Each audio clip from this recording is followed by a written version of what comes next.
Timothy Bradley, Diego Chaves, doesn't hurt anything. We already know where we're going with this.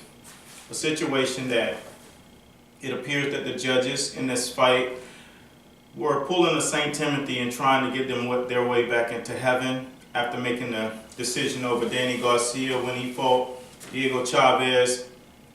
The likes of the boxing world and the communities that surround it are sometimes plagued with opportunists.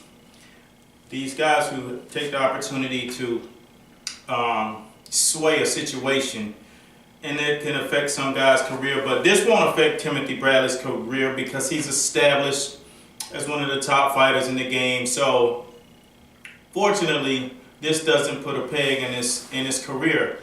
But if it was a much lesser fighter or an unknown fighter, that would probably be like a knife in the side. But needless to say, Timothy Bradley was in another interesting fight. The guy always brings everything he has. He suffered a swollen eye. I mean, it looked grotesque. By the end of the fight, these guys bumped heads a multitude of times. And we've known Timothy Bradley for using his head midpoint of his career, not so much as of late. But Chaves is an all-around gritty, grimy, go-get-it kind of guy. He throws everything he has at you.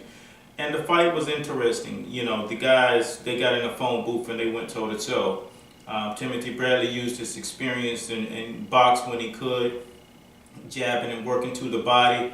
Chaves, you know, throwing looping shots, and both of the guys really brought entertainment. And what you want in the game is a good, entertaining fight. But we just don't want those black eyes. And I'm not here to discredit the judges because, you know, hey, maybe they did see it one way. And the fact that I've had a career in judging, understanding the intricacies of judging a fight, it could be seen a different way than the typical educated eye of a fan. A fan sees one thing and, you know, sometimes swayed by a little bias. But I'm telling you, judging is not as easy as it appears, and it doesn't.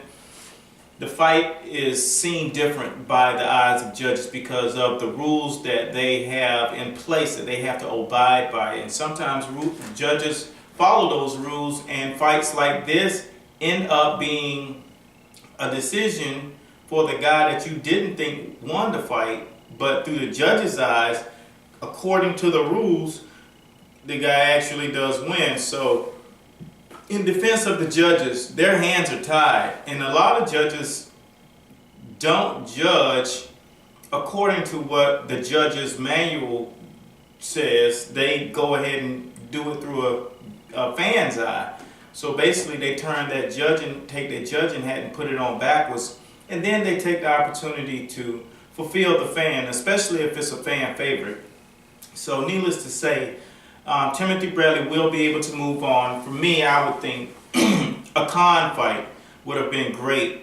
The fact that both of those guys were going to meet at 140 years ago, right before they both took off in their careers, this fight would be compelling. I think I would be interested in seeing it. They both are still at a good point in their career. Amir Khan had a good showing last night against Devin Alexander, which I'll touch base on another post. So be sure to check that out. And if you're not subscribed, get on board so you can see and you can get the alert whenever I drop it, because it'll be here today, believe me. And I think that fight would be an interesting fight to see, because I still doubt that Khan will get the fight with Mayweather right now. The fact that over in America it's just not a fight that people want to see next, and the pressure would be on to have that fight. As far as the Manny fight, and no one's definitely vying for the Amir Khan fight here, which, you know, in the UK it's a big deal, it's a big thing. So, but segueing back into the Timothy Bradley situation, he'll be able to move on.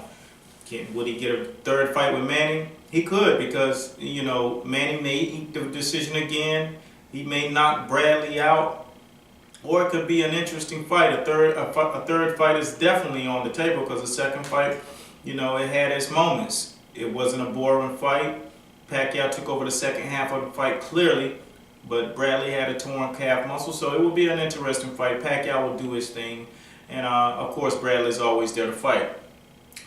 Last night though, what we just have to say about the fight is those two guys both came into the ring and they both wanted to win, but it came out a draw. And the fact is, most of the time, we want a decision because going into a training camp is a hard thing. And whenever you don't have any more feathers in your cap than when you prior to starting camp, it throws a monkey wrench in the game. But it's all good. Like I said, the fight was compelling. It was an interesting fight. Went back and forth. More Bradley was taking over the whole entire mid-round. Early and mid part of the fight, Bradley controlled. So, you know, you guys get an opportunity. You can weigh in. And if you want to chop it up with us and discuss, come over to the Facebook group, Master Boxing, where we have our true fight discussions with some of the best in the game. They call me the Fight Doctor. And I thank you guys for watching. And you're watching Master Boxing. This is where we break the fight world down, baby. Round by round. Next, we're going to cover the Alexander Khan fight. Stay tuned.